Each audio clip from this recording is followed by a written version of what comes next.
Welcome back to another episode of the Goonery. A lot to talk about this week, but first and foremost, Taylor Swift is a Chiefs fan, I guess.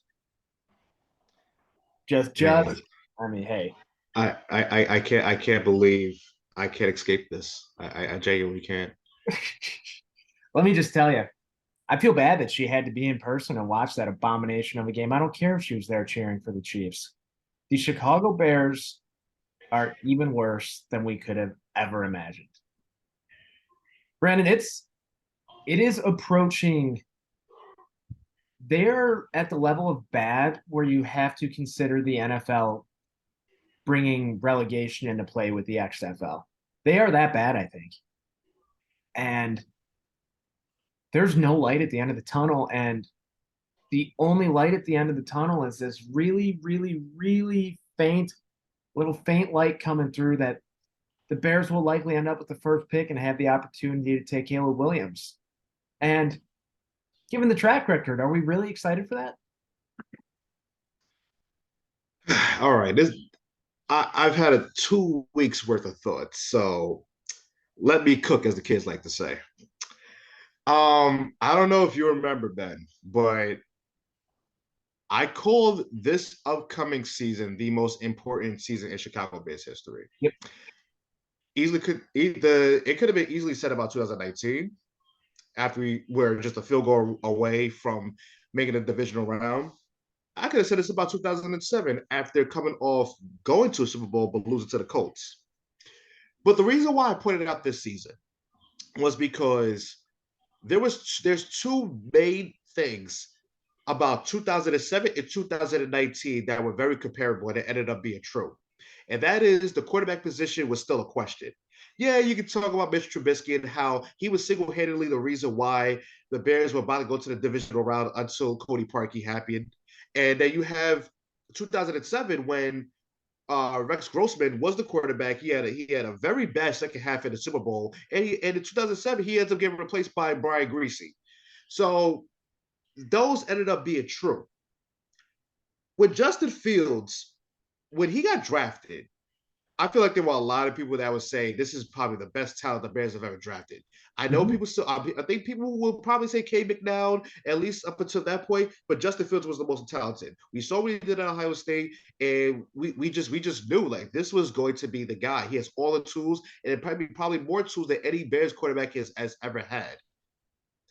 And we saw him last year doing so much to get this team to be competitive, whether it be with his arm in some games and with his legs in a lot of the games. But he was the main reason, which is why there were a lot of expectations going into the season. There were people that were expecting the Bears to compete for a wild card, maybe win the North, and Justin Fields having maybe over 4,000 passing yards. And here where we are, where while we can be very much speechless about what has happened early in this season, we still have so much to say because we genuinely cannot believe what is going on. I mean, this is a team that is so uncompetitive. They're so uninspiring. They don't give effort. They're lazy and they're just not good. They're not good football players. And I know there's some standouts, but guess what? I could count on two hands of how many standouts that are on the Bears right now. Right. So that's something. But just think about it. I want to like I want to ask you a question. When Matt Eberflus and the job he has done this season, how horrid he has been this season. And you got to think back because we talk about the record last year and how it really didn't mean anything because he was working with a bad roster. We knew what the plan was. It was to tank, get some picks, gather money, and spend it all on next season. But now we're seeing with Eberflus that it may just be who he is. So I want to ask you, do you want to know what a similarity that Matt Eberflus and Mark Trestman share in common? Of course. What would that be? Something tells me they're not head coaches. Not only they are not head coaches, They've lost the locker room. that only one team brought him for a second interview, and it was us. Only us. And the one thing with the brass of the Bears that I have noticed is that they make these hires and say we are going to be smarter than everybody. Mark But Trestman there's been no track record ever in franchise history that whatsoever. they can even try and claim that. Whatsoever. Which, by the way, I don't know what Mark Trestman did or said in the interview, but he was a CFL champion. I guess that means a lot when you're trying to hire an NFL head coach. And Matt Eberflus, listen, he has some good defenses, and no doubt about it. But I want to keep something in perspective. Mike McDaniel wasn't brought in for an interview. Brian Dable wasn't brought in for an interview. You had Jim Caldwell there, which, by the way, I know he's not the greatest head coach, but he's been to a Super Bowl. Might not have been flashy, but guess what? He would have brought you. He would have brought you stability. Absolutely, because what we're seeing right now is a head coach that doesn't have a clue on how to run a football team. And even worse, the streets told me that he's a defensive head coach. Oh, really? So giving up 25 points in how many straight games? What I mean, here's the scenario. Here's the situation for the Bears. They have Tyreek Stevenson on one side, Jalen Johnson on the other side. Those guys, if you watch football, throughout their careers, they are press cover cornerbacks. They are not built for zone. But here we are running these guys in zone. Nothing's working. And and I tweeted this out not too long ago. And I said, football people will always know more football than the fans. But sometimes there are times where that theory gets severely tested. And with the defense that the Bears are running, you didn't change not a damn thing. The Chiefs Patrick Mahomes will kill you if you just sit in a zone. And especially if your team doesn't know how to run it, why are you still running the same damn thing? I mean, this is what I'm talking about. These people are so arrogant to get these guys to learn their system when all of a sudden you realize they just drafted just a draft. They just want talent on their team, and they just want to just employ their philosophy onto a player when it may not be the case. It doesn't work like that. It does not work. So I know the Bears have never fired a head coach mid-season. But if you There's want ever a to year tell to, the fans, if there's if you ever a year to do it. if this is a year where Ryan Poles has said we want to look like a team we don't look like a product on the field that's going to win games to keep fans happy. If you want change, this is the time to do it. And I'm not saying just for the fact that I said, a little old fan like me, that this is the most important season in Chicago Bears history, but it's going to get worse before it gets better. This is legitimately a team that could go winless this year. I'm not even being hyperbolic. This team cannot win a game playing like this. I'm going to be honest. I am closer to the point of I will be more surprised if they win a game this year than that if they lose every single game this year. And it's just bad on all fronts. There has been, you said you can count it on two hands, the bright spots on this team. I don't even know if you can. Genuinely. That would be a hyperbolic about it. I don't even know if you can. Honestly. And obviously the focus is going to be on Justin Fields for how poorly he's played. I get it. It's quarterback. It's the most visible position, most important position in football. You look at the defensive line. There's absolutely no push there. No push. Quarterbacks have all day, zero pass rush. They're just getting manhandled. The linebackers that they went out and signed, virtually non-existent. I mean, let's be honest, nothing crazy. Your secondary is young, inexperienced, and hurt. It's just the defense is a disaster on all fronts. And then you have an offensive line who looks like they're playing flag football. Yeah. I mean, I think they forget that they're allowed to hit the people in front of them. It's bad.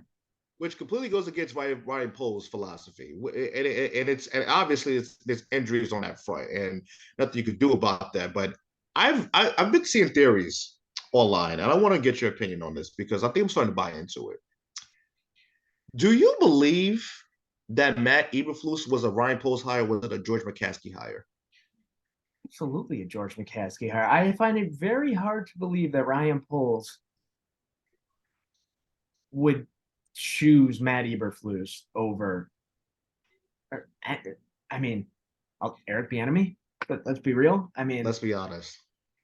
the fact that man is going to be able to get whatever open head coaching job he wants next year. Oh, absolutely. I mean, I know they had a Washington had a rough week with this past week where Sam Howell threw 4 interceptions, but the enemy can't throw the ball for him. That's right. And you've seen that Ron Rivera is really giving him a lot of control, letting them kind of. He's changed the way they practice in Washington. Bieniemy is it's just he's been doing a lot in Washington to kind of dismiss the naysayers, and it's only been an off season and 3 weeks into the regular season. But no, to answer your question, there's no way in hell Matt Eberflus was a Ryan Poles hire. And I get Eberflus, defensive minded guy. Poles is a guy who likes accountability. He likes physicality. He likes toughness. Everything that, in theory, Matt Eberflus is all about. Right. We haven't seen a Bears team that embodies what Matt Eberflus is supposedly about. Yeah. Yeah. I mean, And I'm not gonna say it's nobody's fault because it's not like they didn't try to get, they try to get these guys. But you think about the defense that Matt Eberflus runs. He went to Tampa 2. You don't see Tampa 2 in the NFL no more. And you know when that left? When Lovie Smith got fired. By the way, Lovie Smith had 3 wins last season. I mean, come on, man. I mean, this outdated Bears philosophy. It's genuinely a Bears philosophy yeah, of damn, I remember back in 2006 when Lovie Smith, who was the mastermind of the Tampa 2, brought us to the Super Bowl, even though they didn't make it back, but we went to the Super Bowl that year. Maybe, just maybe, if I try to recapture that magic, maybe, just maybe, we could get back to where we was. Do you realize how ridiculous that sounds? Because I understand. I think I understand the mindset of George McCaskey. He said, we went defensive minded, it didn't work out. Let's go to offensive route. If I go to offensive route with Matt Nagy, maybe things will change. Because that's where the league is going right now. Everything is about offense, offense, offense, offense. Now, the problem is that unfortunately he didn't work out. You got to cut your losses. It is what it is. It's the NFL. The shit happens. But you go back to defense, even though nothing, the game is geared to offense now. You have a young quarterback. And I was one of the main people who said, I don't think it mattered that a defensive coach is going to be the head coach because look at Sean McDermott. Look at the success he's had. So there are some anomalies there. But Doug Peterson was sitting right there. He was in the camp. He was in the camp when Trubisky was there, when Nagy was there. He had familiarity. And I know Jacksonville hasn't been all the way impressive this year. But I guarantee you he will look Justin Fields look much Justin Fields better would look under like an him. NFL quarterback if he was here. I'll Yes. tell you that much. Do you know what made me really upset was I saw a clip on Twitter this afternoon of Justin Fields highlights from his rookie year. The difference in his poise in the pocket, his ability to just grip it and rip it. He's the yips. You talk about the yips in baseball. Justin Fields has the yips. He's just constantly afraid of being hit. And I can't believe I'm saying this. Justin Fields could use a little Matt Nagy in his life. Just be you. Just be you, man. Me and my friend were just talking about this morning. And it pains me to say because a lot of people know how I feel about Matt Nagy. My close friends know how I feel about Matt Nagy.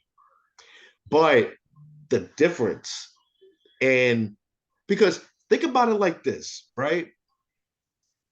Mitch Trubisky was not drafted by the regime that brought in Matt Nagy. And it was telling after 2018 when Mitch Trubisky wanted to meet with Matt Nagy to go over stuff so they could be better next season, and Nagy completely ghosted him. Oh, Matt Nagy absolutely had a hand in wanting Justin Fields. Mm-hmm. this regime has no ties to him whatsoever. Now, I'm not sure if this is a a kind of a ploy to Dude, have Luke Getzey to just sabotage this kid so he could just fall out of favor and they could just move on and get the quarterback that they want. but dude, the thing But the thing that is the thing that doesn't make sense about it is not for nothing. The GM is going to be there. Ryan Poles going to be there next year.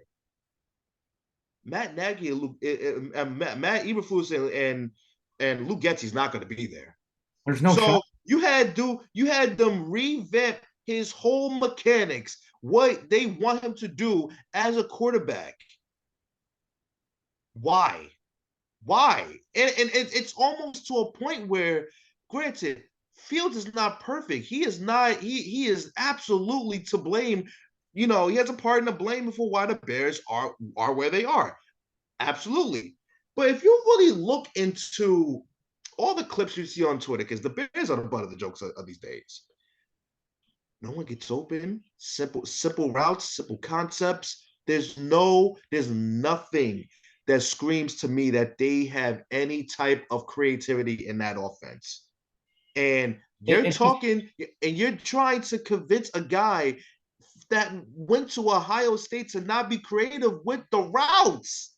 That's all he saw in college. That's all his he saw. And his wide receiver rooms at Ohio State had more talent than the Bears wide receiver room has. You're telling me that he's not used to playing with elite level athletes who can make plays and run the entire route tree? I find that very hard to believe. It's crazy to me, but that is the arrogance of a lot of these offensive coordinators. And I know these kids just come from college, and college is a different game, but you draft these guys are on your team for a reason. You draft these guys for a reason. You keep them on the team for a reason.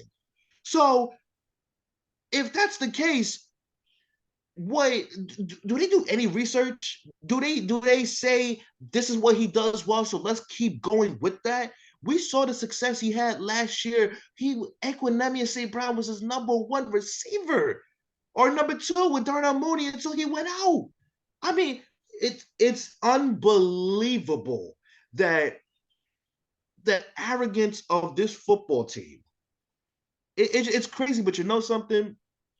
It just makes sense. Luke Getzey comes from an offense in which he was just a passenger to Matt LaFleur, and he had a pocket passer with Aaron Rodgers. Then you have Matt Nagy, who basically had a hand in turning Alex Smith into a dual threat quarterback. So the disconnect is right there in the middle, right there in the middle, and it's just somebody that has to bridge that gap. I don't know who that guy could be. I have an idea who. Actually, I do have an idea who it could be. He actually is Do you think? flipping the. I want Ben Johnson.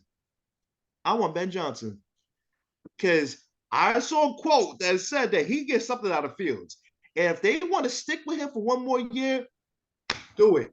Do it. I mean, do whatever it takes to get whatever you can out of him because, man, I, I'm almost afraid that he's already broken. But again, we are in week 4. We're freaking out right now, but we are in week 4. So my question is, what can he do to salvage his own season while it's hopefully getting a change at head coach? Dude, it's just what will a change at head coach even do? That's also how I look at it. What will it do at this point when you have just no, it doesn't look like anyone wants to be there. The coaching ain't working, man. That's just it. Like I think it's really that simple. They're not buying into what's going on. The players know they're not. The players are not stupid. It's the same thing that's going with the Jets right now. The players are upset at the head coach because they're defending probably the worst quarterback I've ever seen. He's terrible. Zach Wilson's terrible. Just want to throw that out there. Yeah. But when you don't buy in to what the coaches are doing, and you can tell by the effort. I kid you not. You know when a head coach loses the team when you see the effort. The scheme isn't working, and they're being forced to run this scheme, and they know it's not going to work. The whole coaching, culture, all that. It needs an overhaul. And obviously, now I'm not talking, when I say coach, I'm not talking about a general manager. I'm not talking about him. But the coach is the one who sets the culture. And at that point, you gotta overturn everything. You have to. Yeah, no, I mean you are correct. It's so they're 0-3 right now. Um, this week is going to be very telling, I think. Oh yeah. I think if this offense struggles to put up any type of type of points, if they don't score at least 3 touchdowns this week, Luke Getzey is out. I think that'll be the first domino to fall after this week. And I saw a quote come out today from a source close to the Bears saying that if Justin Fields does not perform this week, the Bears are open to seeing what they have in Bajan. Do I believe that? No, but at what point this year do you try and see what you have in him? And I think it's after Luke Getzey is fired, realistically. Let me ask you a question because I had this question in the back of my mind. I lost it and I just got it back just from this topic. Now, I know it's not completely uncommon, no matter if it's a rookie quarterback, no matter if it's an undrafted rookie It's that gets always, brought in, when, I know exactly, I think I know where you're going with yeah, this. we have a starting quarterback. Considering this regime has no ties to Fields, do you think it's a little telling that they did have so much faith in Tyson Bagent to keep him on the roster?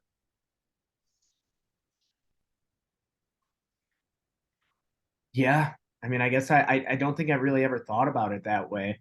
But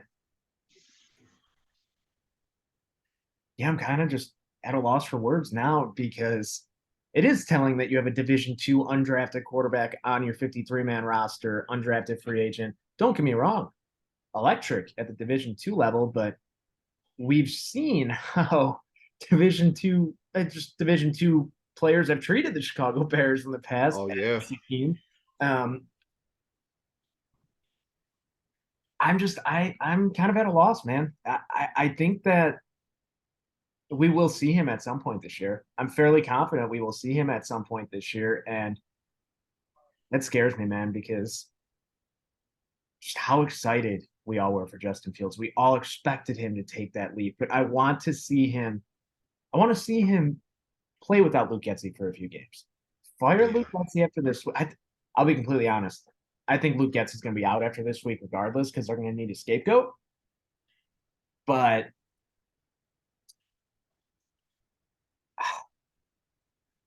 I'm scared for this week, man. I mean, this is going to be.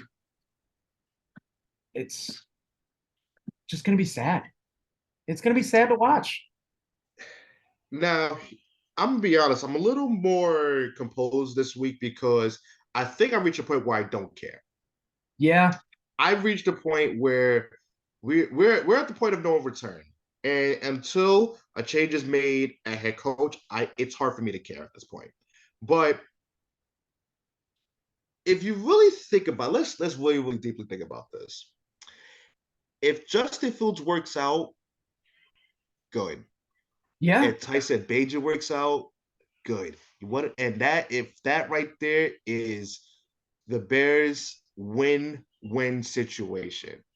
Because I'm not saying Brock Purdy is the blueprint because he is one of the biggest anomalies in sports history, not NFL history, in sports history, to be Mr. Relevant and being in the position that he's in. The Bears, I'm pretty sure, would love to follow that 49ers format. And granted, Bajan was undrafted, but let's say if he played for Division 1 school, would he be drafted? Probably. probably. If they if Fields don't work out but Bajan doesn't, they would be over the fucking moon for Yeah, it because that means they do not need to start over at quarterback and they can build the team around the quarterback. That would be perfect. And just imagine if that was the case where Bajan is good enough to start next season, which, by the way, it's a It's tall task. It's a very, very tall task. But we never knew. We said the same thing about Purdy. I have my opinions about Purdy going into the season. I was wrong. But what I will say is this. Let's just say the Bears are still bad, but Bajan does look serviceable as a starting quarterback. You draft at 2. You know who's on the board at number 2? you don't do it. You can't do it. You Really? can't do it. Really? I have too much PTSD. I have too much. Oh I man. literally, But dude, you know who I'm talking about, right? I did. I had a conversation with my dad earlier today. He called me after work just to bullshit, and he was telling me, and he goes, yeah, it was, there's this quarterback at North Carolina I was watching, and Mm. oh, that's not who you're thinking. No, no, no, no, no, no, no, no, no, no. Okay, go I on. can't say his name for reasons, but number 88 son that plays at Ohio State. Ah, If you want to help out a guy that's going to need a lot of help going forward, that's your guy. Imagine having DJ Moore and almost said it, 88 Junior's son. That to me, that's a formula that could work. But obviously, if Fields is going to be good, then I don't think like they still might be bad in terms of losing games. So we'll see. But I think everything's on the table at this point. I really do. so here's the thing. You're gonna have. I think there's. I saw a stat too. The Bears have a 38% chance between their first round pick, and the Panthers' first round pick of having number one. If you have number one, you're taking Caleb Williams. I mean, there's no ifs, ands, or ors about it. Caleb Williams will be a Bear if he ends up declaring and not going back to USC, like he's said if he doesn't like who the first overall pick team is, which I don't buy that, but especially when you look at the money that Bryce Young got, I think it's like 38 million guaranteed and $24 million signing bonus or something along those lines. Yeah. A hard time believing USC's NIL collective is going to be able to churn that up for Caleb Williams. Which, by the way, also the Bears are a head coach change away from being somewhat competent, you would think. But also, I know the Bears organization isn't great, but that market, I don't think many places turn that down. No, And, and, exactly. and the notion behind it is ridiculous. Yeah. And I do think that 88 Sun has a very, very strong chance of being a Chicago Bear, and I'm all for it. Oh, I mean, under the circumstances that Fields works out, 88 Junior and Olu from Penn State, or Jared Verse from Florida State. You can't go wrong. You can't go wrong with either because from what it looks like right now, you're gonna have 2 top 10 picks. And while there's a lot of holes on this team, we still do have a lot of money, so that's a good thing. And I see some guys on that team right now that will not be a Bear next season. Looking at you, center, looking at you, free safety.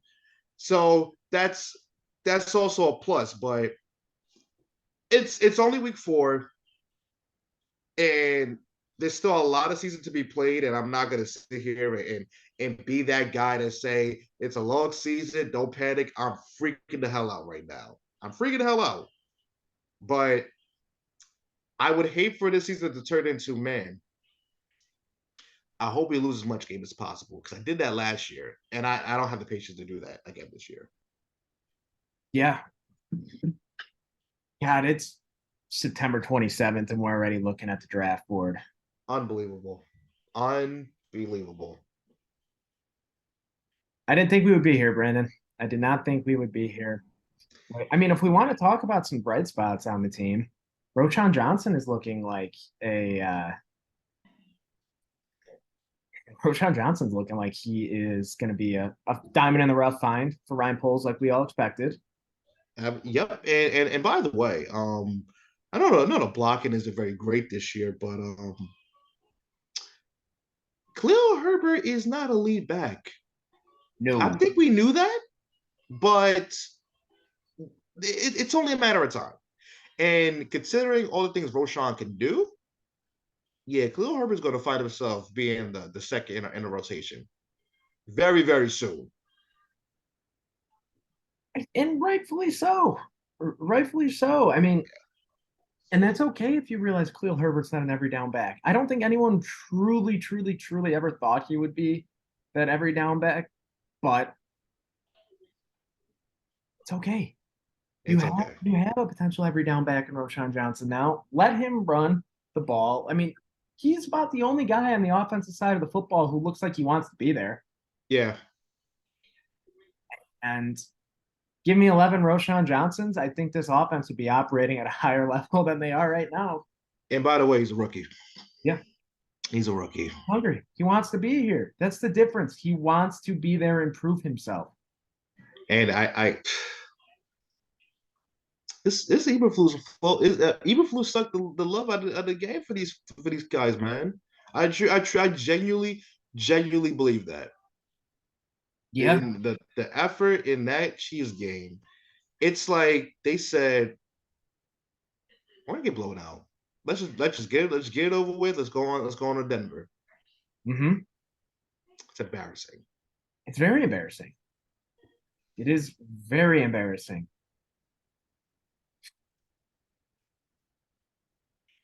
Oh, another bright spot since week one. I'll say it. Chase Claypool. He has been okay. He's been okay catching the ball. In terms of his effort blocking, oh my goodness, can they activate St. Brown already? Enough's enough. Enough's enough. He was a very very big part in the running game last season, and not for nothing, Valence Jones gives you absolutely Oh, nothing. he should be cut. He should not. He should have been cut before the season started. Oh, I know. You don't I have mean, to. when Trent Taylor got signed, there was no reason for Valence Jones to be on the team. Because by the way, Trent Taylor returns punts, and also Travis Homer should be back there doing the kickoffs. Yeah. So I don't understand what's going on there. But St. Brown not being out there is kind of crazy. Not even kind of crazy. It's very crazy, and I can't believe I'm saying that because I had a lot of criticisms of him last season. But he's a great blocker, and he can get you a catch, 2 catches to 3 catches. I mean, he's not great, but he's good enough to be on a football team. Yeah. Make it work.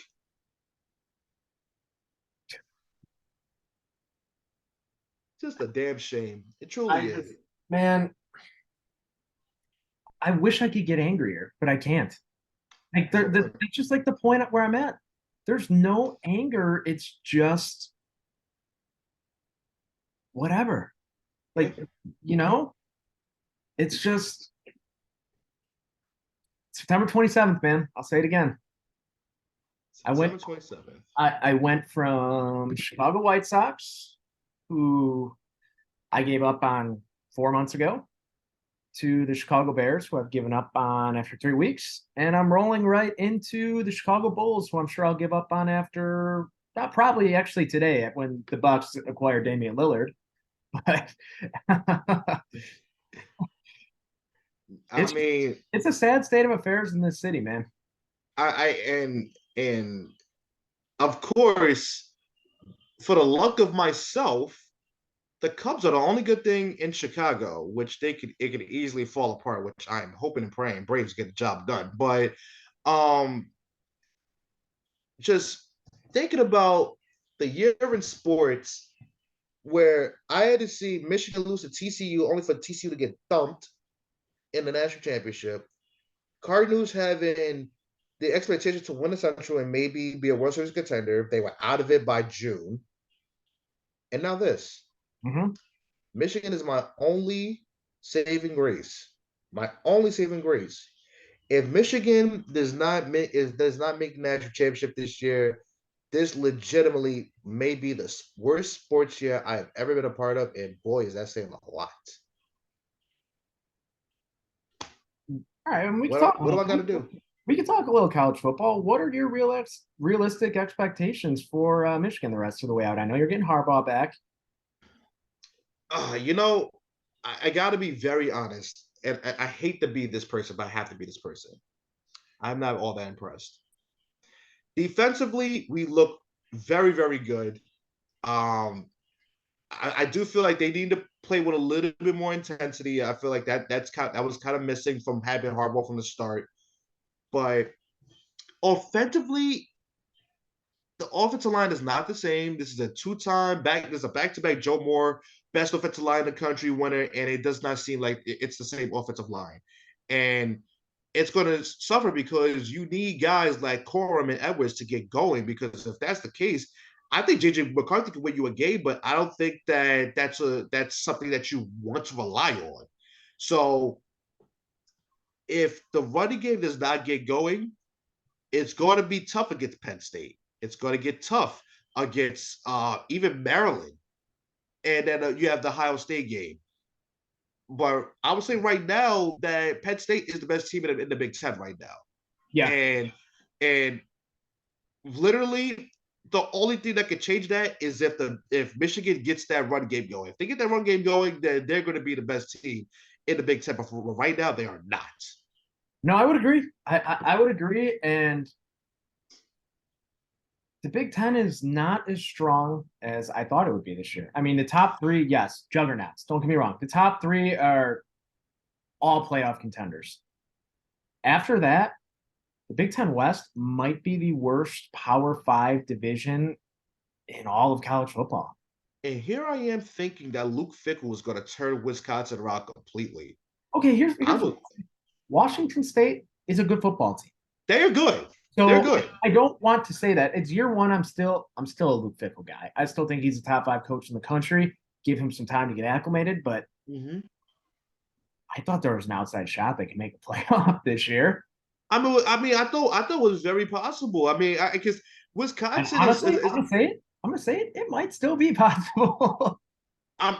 Maybe because they run the table and then they win the Big Ten championship. You never know. You never know, but for right now, because you look at it,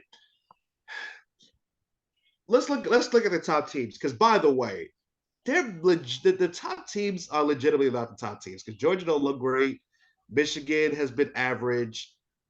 Florida State is just flirting with a loss at this point. I don't know when it's going to happen, but it's going to happen. It might. I can't believe I'm saying this in 2023, but it might be Miami that beats them. That would be crazy. And then Ohio State just has looked very shaky. And Kyle McCord can be good. He's good. I think he's good. I think we're over the point of saying he's not good. I don't think he's great. He's not going to be able to win you a game, but it doesn't matter. He can do enough with the talent they have there. I agree. Because if he didn't have the guys he was thrown to, it would get ugly for him. Texas is good. But you know I want to see him against Oklahoma. 2 weeks. Notre Dame. 2 weeks. Notre Dame is Notre Dame.